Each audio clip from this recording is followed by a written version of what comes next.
Okay, guys, buckle your seatbelts for definitely a slightly longer and a little bit confusing video here on the populist movement. So, Henry Clay and I are here. Oh, hey, we're just hanging out as usual.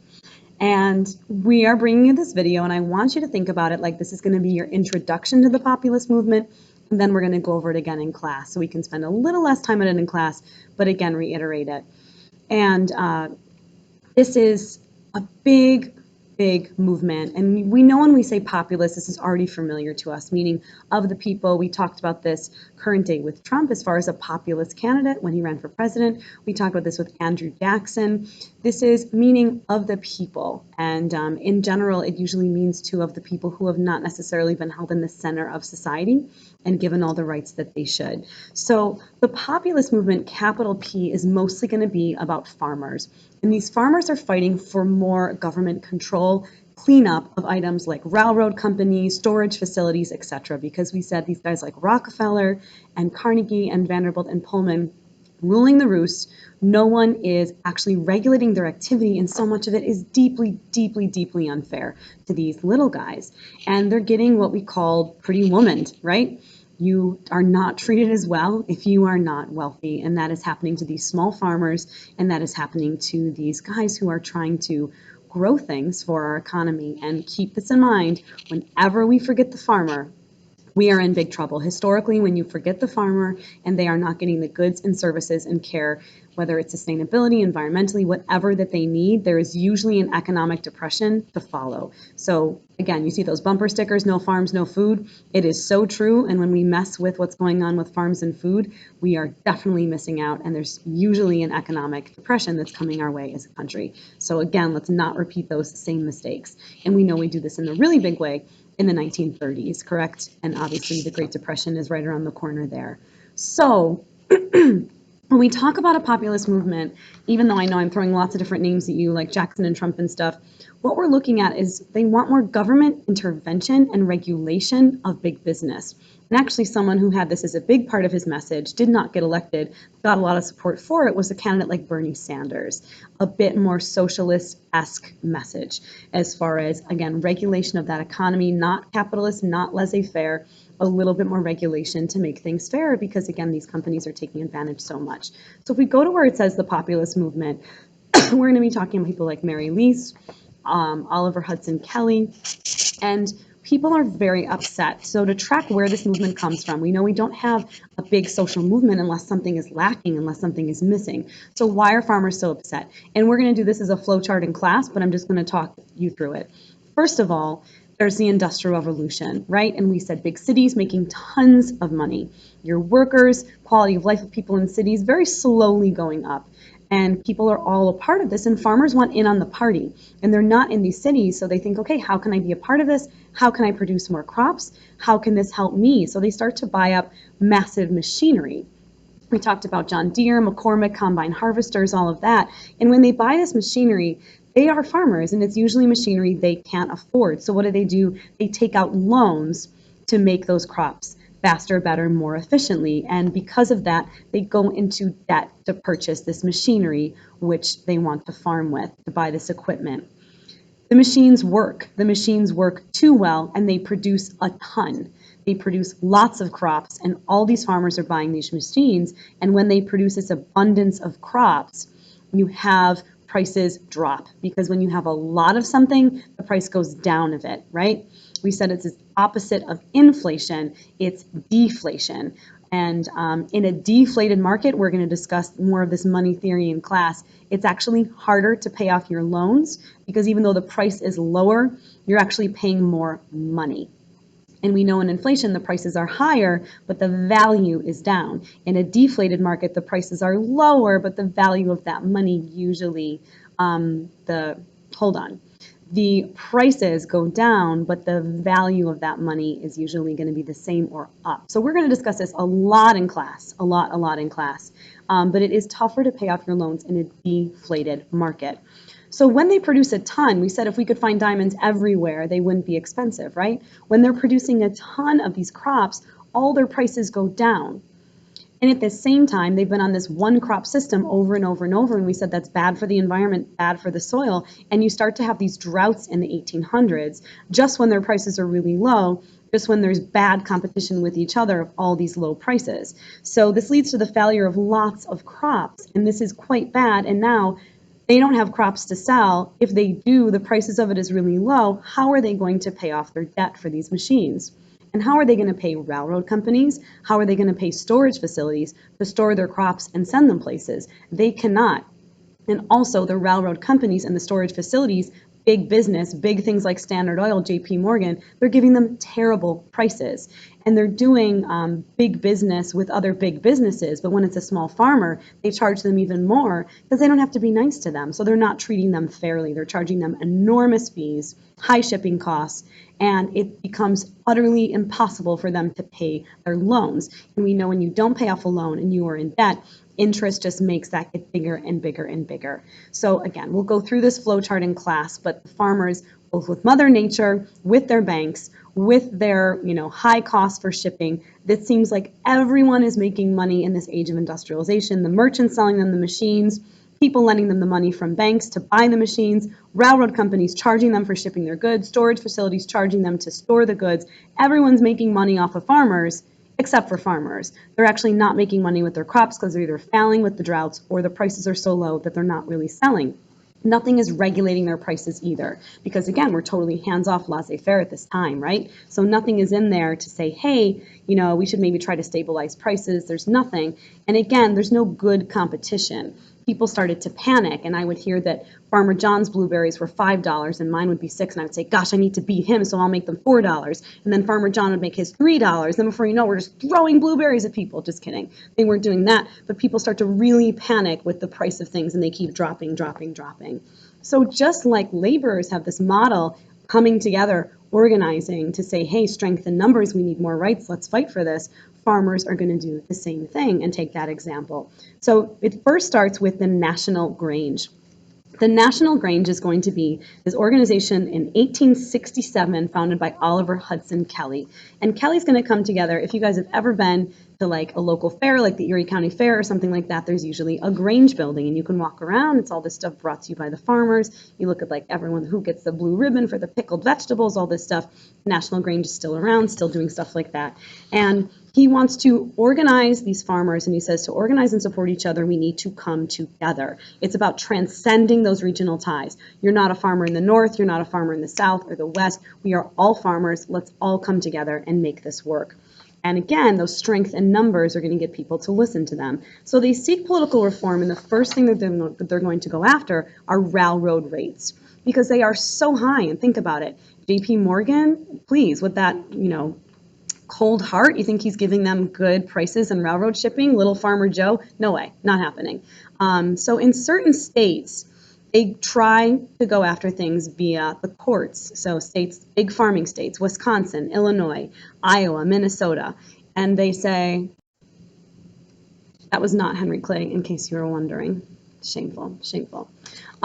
In certain states, they want to regulate those railroads. And again, we're talking grain elevators, railroads, storage facilities, and big businesses are just saying, no, we don't want to cut our profits. Why are we going to give you a better price? You're just a little farmer. They would give rebates to bigger companies. So if I was, for instance, shipping stuff for Wegmans, I'd be like, hey, Danny Wegman, cut me a deal, use me in the future, and we can definitely, give you a good price, wink, wink. If I'm going to like, I don't know, someone's farm stand, no, because it's not going to be a big shipment and it doesn't make as much sense for me with that profit. So they were giving better deals to bigger companies, and the little guy was just getting lost in the shuffle. So there are a couple court cases where they try to protest this in court, and one of the first is going to be a court case, Munn versus Illinois, 1877. And in Munn versus Illinois, this is about storage and grain elevators. The Supreme Court actually rules in their favor, and they say when there is a business that involves the public interest, aka something that everybody uses, not like, I don't know, lip gloss, but storage facility, something that so many people are using, you do have state legislatures with the power to regulate those businesses. So they rule in favor of the Grange. So Munn versus Illinois in 1877 is a victory for the National Grange. So you can tell we're just starting to see creeping in a little bit of government regulation in favor of the little guy. By the time we get to the Progressive era, this just all over the place. But right now, these little victories fought for very, very ferociously by the Grange are happening. Another one is Wabash versus Illinois, and this is in 1886. The Supreme Court here rules that the federal government has the right to regulate railroad traffic because it's moving across state lines. Now, you and I know from that John Marshall court case, Gibbons versus Ogden, you got it, that whenever you have something crossing state lines, it's not commerce just within the state, it's interstate commerce. It's going through many states, so it's going to be regulated by the national government. And because it is, again, interstate commerce regulated by the national government, they say, hey, the federal government can regulate this, these railroads are moving through state lines, and we have the right to get in on this. And this encourages the passage of the Interstate Commerce Act. And this is really the very first time that the federal government is going to be regulating an industry. I know I'm coming closer for you. But, you know, it's an industry that affects so many people anyway. Again, there's no truck traffic. You're really not doing a lot of boating. You're doing stuff across the Great Lakes to transfer stuff, but you can't do stuff by car. You can't do stuff by plane. You can't do stuff by trucks. The number one way you are shipping anything back then is railroads. So they make this argument. So many people use it. Let's make it more fair. And it's hurting the economy and the little guy because it's something that affects the public interest. So the Interstate Commerce Act says that railroad rates have to be reasonable and just for all customers. And you cannot give those rebates. You cannot say, hey, I'll cut you a deal because you're a bigger business. They say, no, across the board it has to be equal. You cannot unfairly tax farmers more or something like that. Obviously, a really unpopular law, right, with those big businesses. So whenever we have a law that's tough to enforce, sometimes they'll create a commission to make sure it's enforced. So the Interstate Commerce Act is passed, and then they come up with the Interstate Commerce Commission to make sure, the watchdog, that everybody is following this law. So this starts to gain a lot of, momentum. People start to really get behind this. And you also have the Alliance movement. So the Alliance movement has Southern roots, starts in the 1870s, and we know, no shocker, in the South in the 1870s, guess who's not involved in this, welcomed in? Black farmers. African American farmers thus start their own, that's the Colored Farmer Alliance. Now, when this all happens, you're going to see eventually each group get more than 1 million people. So when 1 million people want to join a movement, clearly they have something to say, they are upset about something, this becomes quite big. So what happens here, and again, we'll go over this in class, they feel that this deflated market is really hurting the farmer, right? So they say to the government, we want you to print more money to cause a little bit of inflation. And when you cause a little bit of inflation, there will be more money in circulation. And when there's more money in circulation, it will ease our debts and we will be more readily able to pay them off. And we'll go over that again in class. We'll use different examples. However, the government says, nah, we only print as much money as we have gold to back it up. Because as of this time, our country is still operating on the gold standard, meaning we have a set amount of gold and then we print a set amount of money to that ratio. So eventually, one day we are going to go off the gold standard, and that's going to happen in the 1930s. If you wanted to know, June 5th of 1933. There you go, fun fact.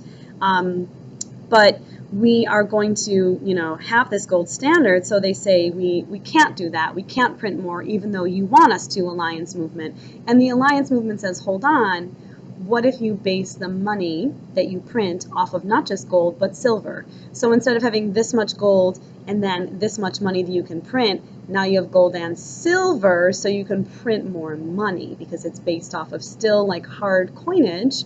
So it has that basis, that standard, but now you can print a lot more. I know we're getting into lots of money theory, and again, that's why we're going to go over this again in class. So just listen well here, and then we're going to reinforce this in class. So all these different movements are happening. They're very grassroots. They're coming from the community. They're coming from farmers. And this is where they officially get organized, all come together into the populist movement. And the populist movement is going to come up with their own political party, and that is going to be, of course, the Populist Party, 1892. Sometimes you will hear them called the People's Party. So what are they pushing for? All these reforms. They want income tax. They want the wealthy to pay more because they have more. They want bank regulation, make sure these banks and mortgage rates and all this stuff is very fair. They want government ownership of railroads. Sometimes you'll hear things tossed around, should the government own the stock market today, stuff like that. Similar trends back then. And they want an unlimited coinage of silver because, again, they feel if there's more silver that is made, then more money can be printed, and that will help farmers pay off their debts because it will be a more inflated instead of deflated market. I know, we're going to go over it again in class and we're going to use examples and everything. Don't worry. Physical ones. We'll be throwing stuff around the room. So you see this party grow, and obviously we still don't have them today, so we know where this is going, but they're getting a lot of support in the 1890s. And even though you have a Democrat, Grover Cleveland, right? Because of course we're on Cleveland Avenue here. He's obviously from Buffalo. We'll talk about him later. There's a reason not everybody knows his name. But he is going to win the election in 1892. And when he does, even though a populist doesn't win that election and officially, be a part of that, you're going to see the Populist Party win tons of congressional seats. So they have lots of seats in Congress, and we know, of course, your congressmen are going to have lots of say over what laws are passed, etc. So everything is kind of going according to plan. We have the Sherman Silver Purchase Act in 1890 that said, guess what? We're going to have more silver so we can print more money, and all this is going on. But then we have a huge economic panic, and that is in 1893. It happens right after the election. What happens is one major railroad goes down, and we're going to talk about this in the Great Depression because it's even more exacerbated then, and stockholders panic in this railroad, and they say, oh my goodness, if this railroad's going down, maybe I should take my stock out of the other railroad. So when they do, guess what? They then, of course, hurt the stock market. When that happens, banks are going to close because if people lose their money in the stock market, they say to themselves, well, at least I better get my money out of the bank. And when they go to get their money out of the bank, that's okay. But if we all go to get our money out of the bank at the same time, the bank doesn't have all of our money in a little lockbox labeled and waiting for us. They are using our money. They are investing in businesses. They are investing overseas. It's not all there waiting for us all the time. So if the world goes to get their money all at the same time from the bank, not the world, the country, we're in big trouble and the bank won't have it and the bank will close down because they don't want to riot. So banks start to close, and by the end of the year, 3 million people have lost their jobs. We see lots of strikes. We see lots of riots. We see lots of people really upset, protest, and Cleveland doesn't want to be blamed, and he says, I know what it is that caused this. It's that silver that the farmers insisted on having more of so that we could print more money. He said it strained our currency and it strained our gold reserves, and we shouldn't have it. So then we repeal the Sherman Silver Purchase Act in the wake of the Panic of 1893. Years go by. You have these really inspirational speakers, Mary Lease, all these people who are saying, yes, the populist movement is the way to go. They are still gaining power. Obviously, the Silver Purchase Act getting repealed was a bit of a hit. But then comes their moment, their zenith, and this is going to be the election of 1896. The election of 1896, you're going to see two candidates. You're going to see William McKinley, who we know is going to meet timely or untimely death, coming in 1901 in Buffalo. Some people thought it was pretty timely. You're going to have Teddy Roosevelt say he had the backbone of a chocolate eclair. I think that's a great quote. Next time someone upsets you, you can tell them they have the backbone of a chocolate eclair. And he is a Republican. This is finally the moment when you and I can say political parties are as we know them today. So William McKinley, as a Republican, is definitely favored by big business. He is definitely favored in a way that is more conservative. Big business backs him, and we see that traditionally a Democrat today is going to be more about kind of these causes for the working class, the lower class, and is going to be more liberal. So McKinley is the more conservative big business class that is favored by the wealthy, and then running against him is William Jennings Bryan. And William Jennings Bryan, depending on who you asked, was unstable, was deeply inspirational. He is going to be an amazing speaker. He's going to give this very famous speech called the Cross of Gold speech, where he actually has a golden crucifix and does this whole Christ miming thing. It's quite intense. but it's going to be quite a famous speech, quite amazing how he delivers it. And he is running as a Democrat, but he, again, is really backed by the Populists because he believes in that unlimited coinage of silver. You might also see that sometimes called Bi-metallism, meaning two metals, gold and silver, so they can print more money. So William Jennings Bryan, backed by the little guy, backed by the Populists, a more liberal cause, and then, of course, William McKinley, backed by people like Rockefeller, backed by your big businesses, a more conservative cause. And McKinley gets millions and millions and millions of dollars poured into his campaign. He can just get more places because the railroad companies favor him, so he's getting rides on the railroad. He is campaigning everywhere. He did something called the front porch campaign, where he was like, hey, small town, I'm just like one of you. And he would sit on a rocking chair on someone's front porch, give these speeches. He campaigns really effectively. And again, he has so much money poured into his campaign. And we know that's a deal today. You might have a really good candidate, but do they have the funds to get where they need to go, to print the signs, to travel, to hire chiefs of staff, to do all that stuff? And sometimes really good candidates never get a chance because they don't have the money. So the populists, once this election is over, are going to fall from power. They do not win here, and when they do not win here, we never hear from them again as an official party. However, we said you will hear, oh, Bernie Sanders wants to have, this owned by the government. That's a very populist idea. You will still hear this word used to describe these causes that favor the people, but we never again see them after the election of 1896 as an official political party. Fun little twist. Just a little fun fact here. Lots of people wonder when L. Frank Baum wrote The Wizard of Oz, is it truly about this fantastical world, or is it all an allegory, this very symbolic political statement for the Populist Party? And when you start to look into it, again, we really don't know, but it's kind of fun to think about, right? So L. Frank Baum would have been growing up, his family would have been affected by the populist movement. The timing makes sense. And, some people say, okay, the Tin Man is the industrial worker. And he's a robot because he has no heart and he's just like working all these machines. Oz actually stands for OZ, which is ounces, which is how gold is measured. Dorothy is this, from Kansas of the people, right? She's this like homespun girl and she's like the farmers. The Emerald City is actually Washington, D.C. because it runs on money, which is so green. The tornado is all the chaos that's going on in our country. Some people said the Wicked Witch of the West was Rockefeller because of his railroads out west. You needed that water because it's going to end the drought. The yellow brick road, of course, is the gold, right? Following that gold standard. The Wicked Witch of the East, some people said it was Grover Cleveland. Some people said it was Wall Street in New York. There's no place like home. There's no place like home, always being repeated because the number one things farmers lost when they lost, and couldn't pay back their debt were their homes and their farms. So that's why she's so obsessed with it. Some people even said the winged monkeys were the Plains Indians, and the scarecrow, of course, were farmers because they don't have an education. If I only had a brain. The cowardly lion, is it William Jennings Bryan because he doesn't have the wherewithal to really fight for this cause? Is Glinda the South? I don't know. It's all this stuff. And it is interesting, in the original book, the slippers are not ruby red, they are silver.